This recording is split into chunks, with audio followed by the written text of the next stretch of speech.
Un des plus gros mensonges qu'on m'a dit en tant que débutant dans l'apprentissage du japonais, c'était que la prononciation du japonais était facile. Et j'y ai longtemps cru, ce qui m'a posé pas mal de difficultés, qui faisait qu'au début, je sonnais vraiment pas du tout naturel. Et surtout, en fait, j'avais du mal à entendre le japonais, c'est-à-dire que quand il y avait un texte, je voyais bien les différents kanas, mais quand j'écoutais l'audio, je retrouvais pas en fait la retranscription.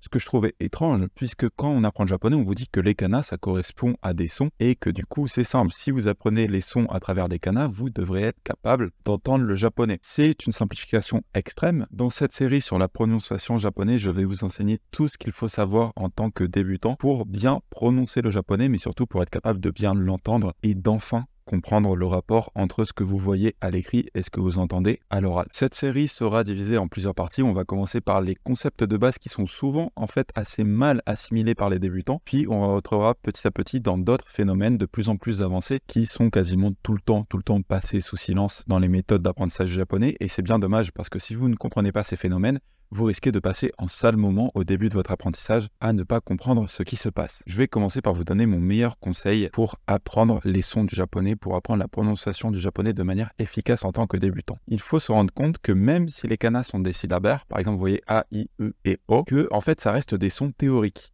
et que les sons changent quand ils sont articulés dans des mots et dans des phrases. Il y a beaucoup de phénomènes qui affectent la prononciation. Si vous avez suivi le bootcamp, on l'a déjà vu avec le fameux des, qu'on pouvait lire des, ou des. On avait vu qu'il y avait deux prononciations différentes. Je vous les fais écouter. Vous voyez, on entend clairement que dans la première phrase, il le prononce so des, alors que dans la deuxième, il le prononce so desu. Pourquoi est-ce qu'il y a deux prononciations différentes avec une seule et même écriture? Tout ça, c'est des phénomènes que l'on va explorer ensemble, qui sont super importants pour réussir à entendre le japonais. Du coup, il y a une différence entre la prononciation théorique, telle qu'elle est écrite avec les kanas, et la prononciation en pratique. Ce qui fait que le meilleur conseil que je peux vous donner pour développer une bonne prononciation, c'est que quand vous apprenez du vocabulaire, ne l'apprenez pas juste à travers l'écrit. Appuyez-vous toujours sur un audio natif avec. C'est bien de voir l'écriture en kana, ça vous sera utile peut-être à mieux percevoir les sons, mais surtout, il faut un audio natif. Si vous avez le deck Tango N5 comme je vous l'ai conseillé, dès que vous révisez votre vocabulaire, il y a un audio natif associé, donc ça c'est nickel. Si vous faites Anki, voilà, vraiment utilisez des audios. Sinon, si vous apprenez le vocabulaire un petit peu d'une manière différente, faites-le par exemple avec Yomi-chan pour avoir quand même l'audio qui se joue, c'est très important. Si vous avez des listes de vocabulaire entières juste écrits avec les kanas, vous risquez vraiment de développer une prononciation qui est un petit peu à côté de la plaque et vous risquez de passer un sale moment quand vous passerez de vos listes de vocabulaire à du vrai japonais dans un dialogue par exemple. Apprenez toujours le vocabulaire avec un audio natif associé, et ce qui fait que quand vous entraînez au départ à parler japonais, ne vous entraînez pas à lire du japonais à haute voix, entraînez-vous plutôt à répéter après en japonais, parce que ça vous permettra d'avoir une prononciation beaucoup plus fidèle à la réalité. Maintenant qu'on sait ça, on va explorer les bases de la prononciation japonaise. Alors quand je dis les bases, ce ne sont pas les kanas. J'estime que vous connaissez déjà les kanas qui, on va dire, sont la base de la base. Effectivement, vous avez les connaissances de base, voilà, A, I, U et O, etc. Maintenant, on va voir ce qui est souvent non enseigné et qui fait toute la différence quand on parle japonais. La première chose que l'on va voir, c'est l'articulation. Ce qu'il faut savoir, c'est que quand on parle japonais, la position de la bouche, la position notamment des lèvres, est beaucoup plus neutre qu'en français. En français, quand on parle, notamment quand on fait des O, quand on fait des etc., on va beaucoup bouger les lèvres, on va beaucoup les avancer, on va beaucoup les tourner. En japonais, ça a tendance à être beaucoup plus neutre comme ceci. Et ça s'observe. Regardez, là, il y a cette personne qui s'appelle Sayori Seying qui fait des vidéos pour débutants. Elle parle assez lentement, mais regardez vraiment ses lèvres. C'est ultra intéressant, c'est vraiment flagrant chez elle.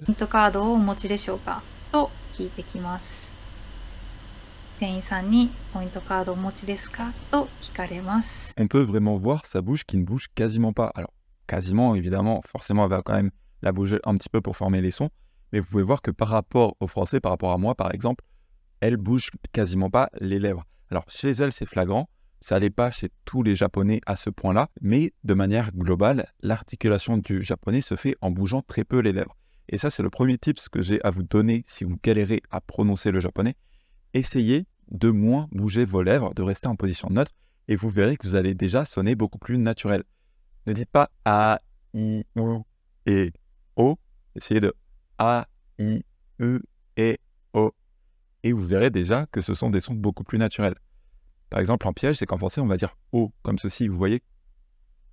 O, O, O. Alors qu'en japonais, on ne va quasiment pas avancer les lèvres. On va quand même les arrondir un petit peu, mais on ne va pas les avancer. Ça va donner en O, O, O. Vous voyez la différence? O, O. Ça, c'est un énorme tips qui vous permet très facilement d'améliorer votre prononciation en japonais. Ensuite, ce que je vous invite à faire, c'est de regarder cette vidéo aussi qui vous explique exactement comment prononcer les 5 voyelles japonaises. Parce que souvent, en tant que francophone, on ne les prononce pas tout à fait correctement. Pourquoi? Parce qu'en français, on a des voyelles qui ressemblent. Le A est extrêmement proche, le I également, mais le E, il est un petit peu entre des sons qu'on a. C'est pas en OU, c'est pas en U, c'est un petit peu entre les deux. Et du coup, il faut apprendre à bien se positionner. Pour le faire, cette vidéo vous montre exactement comment positionner la bouche et comment positionner la langue pour prononcer ces 5 voyelles. Pourquoi c'est super important? Parce que évidemment, ce sont les 5 voyelles qu'on va utiliser ensuite avec des consonnes. Donc si vous arrivez à prononcer en E, vous arriverez à prononcer en que, ce, etc. de manière beaucoup plus naturelle. Donc une fois que vous êtes entraîné à prononcer ça, l'autre chose fondamentale à savoir au niveau du japonais, c'est que le japonais est basé sur un rythme bien particulier, très différent du français. Le japonais est basé sur ce qu'on appelle des morts. Alors c'est quoi une mort? C'est en fait une unité de temps de longueur égale. Ce n'est pas comme une syllabe, je vais vous montrer un exemple. C'est vrai que nous, en français, on réfléchit par syllabe. Vous voyez qu'on a le mot français vacances. Vacances, je vais vous le faire écouter par quelqu'un d'autre que moi. Vacances. Vous voyez qu'on fait vacances. Donc on a le quand qui est un petit peu plus long. Et voilà, on a 3 syllabes.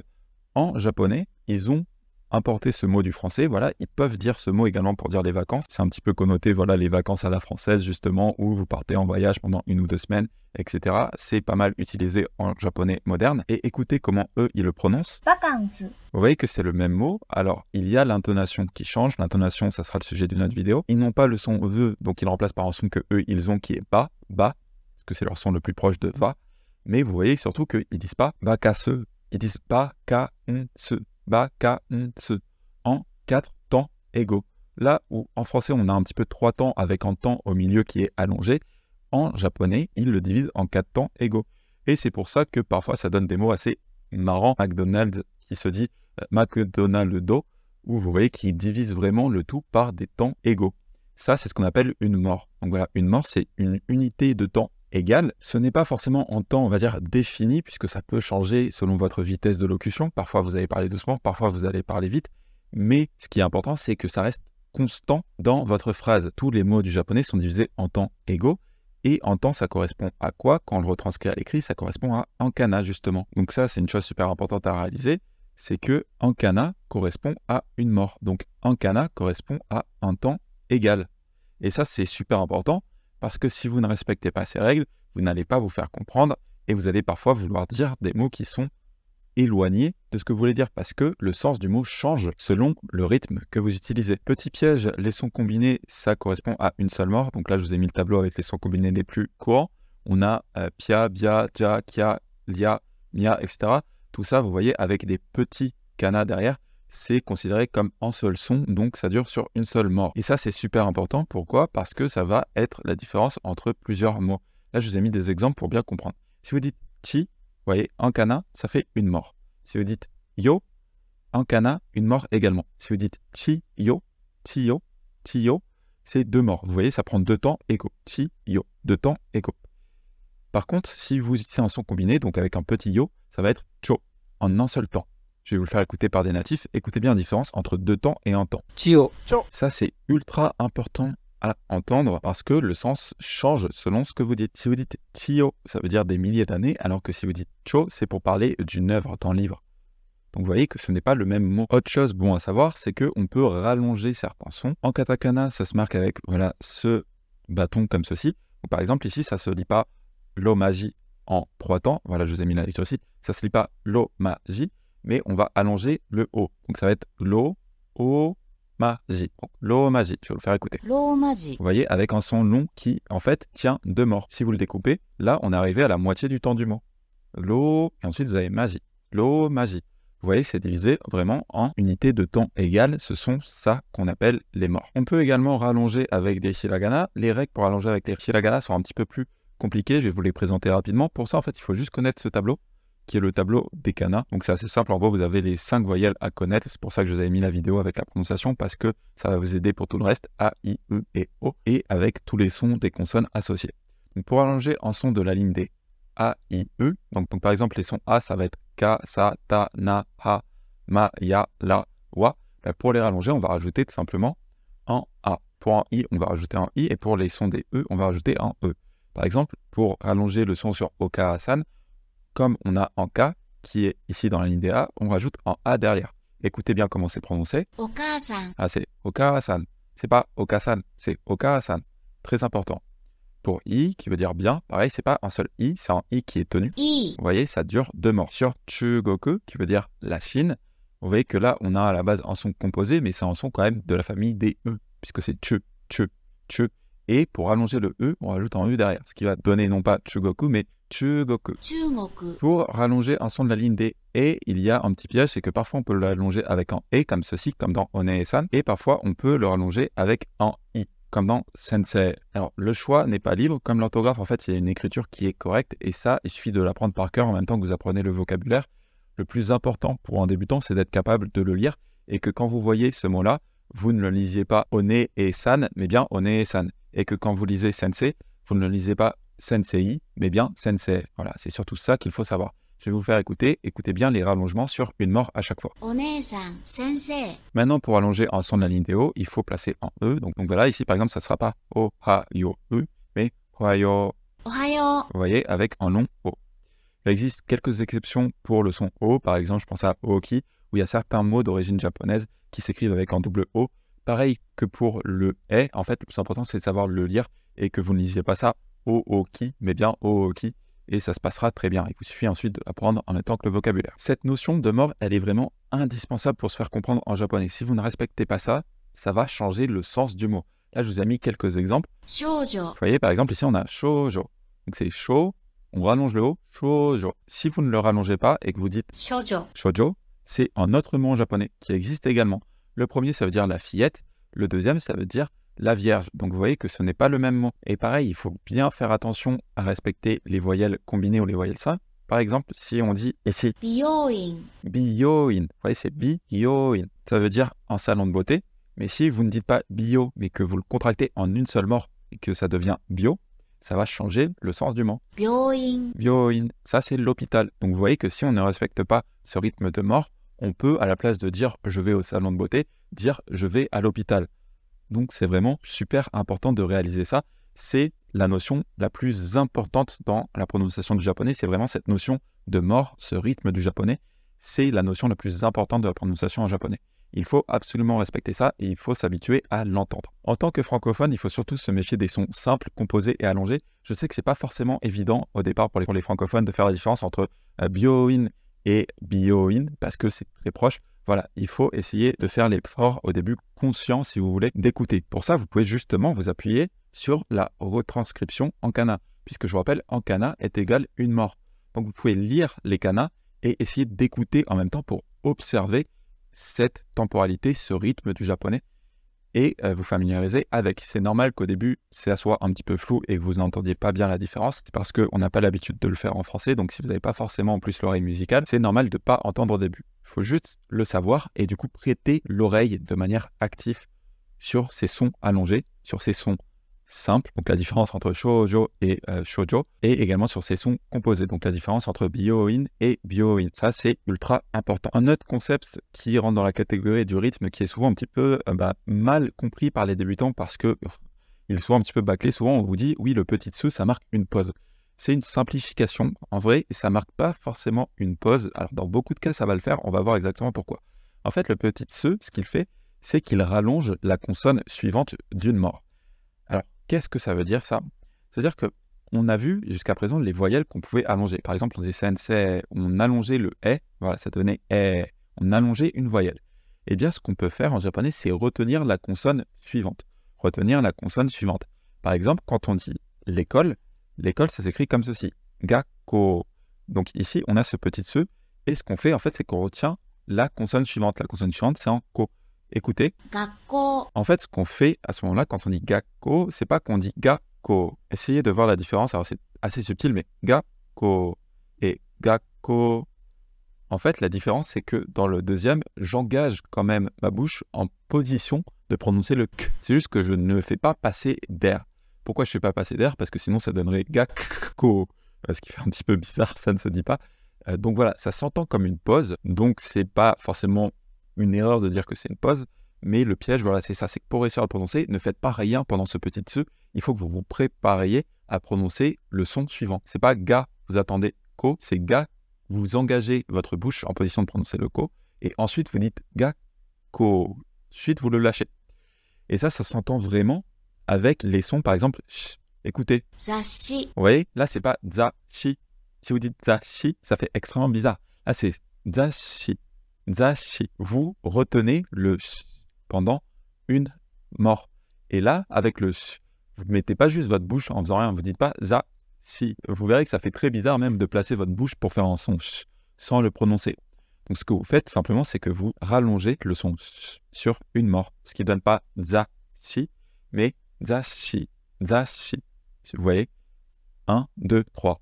Donc, en fait, c'est pas zashi, hein, c'est vraiment vous retenez et du coup, vous le retenez. Vous le relâchez. Zashi, zashi. Pour beaucoup de consonnes, ça s'entend comme une pause, mais le type, c'est vraiment ça, c'est de vous préparer à prononcer le son suivant. Donc, par exemple, si vous voulez dire maté, c'est pas ma-té, c'est vraiment vous placez votre langue pour faire un T et vous le retenez le temps d'une mort. Donc, c'est maté, maté. Et ça, pareil, c'est ultra important parce que si vous ne le respectez pas, ça peut changer le sens du mot. Je vais vous faire écouter ces deux mots. バカ バカ Donc, vous voyez ici, on a baka en 3 morts. Donc, baka, baka en 3 morts, c'est très important. Il y a ce petit tse au milieu, cette pause, ce son K que vous retenez dans la gorge. Et derrière, on a baka, baka, baka. Ça veut dire seulement, baka, ça veut dire un idiot. Donc, vous voyez que c'est super important parce que le sens du mot change selon ce que vous dites. Et si vous ne respectez pas ce rythme, les Japonais risquent d'avoir beaucoup de mal à vous comprendre, voire vous comprendre de travers parce que vous avez peut-être dit un mot différent. Je vais vous donner d'autres exemples, essayez de bien les écouter pour entendre ce phénomène. 日本 学校1週間 行って、 Vous voyez, à chaque fois, on retient la consonne, sachant que pour le son sh, vous faites quand même un filet d'air, donc ce qui donne bien ishukan et non pas ishukan. Si vous dites ishukan, ça fait très bizarre, c'est bien ishukan. Ce qui veut dire, je vous rappelle, une semaine de temps, on l'avait vu dans le bootcamp. Autre point super important qui est, selon moi, un des points les plus difficiles pour les étudiants francophones, ça va être le on. Vous voyez ce on, donc là je vous ai mis le hiragana et le katakana.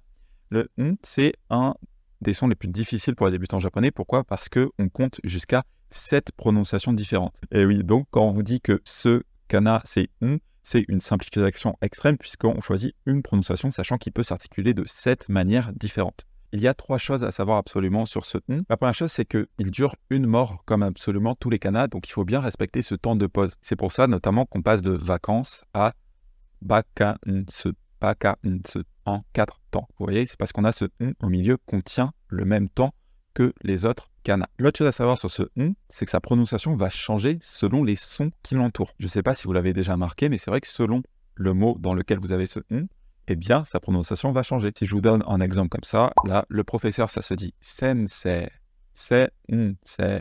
Et si on veut dire une source, une cause, qui est le mot que je vais vous afficher ici, cette fois, on ne dit pas gen, in, on va dire gain, gain. Vous voyez que c'est un son totalement différent. Donc voilà, il y a 7 points d'articulation différents du on, et en fait, il va changer selon les sons qui l'entourent. Et l'autre chose à savoir, c'est que ça reste un son nasal. Donc c'est toujours un son que l'on prononce avec le nez.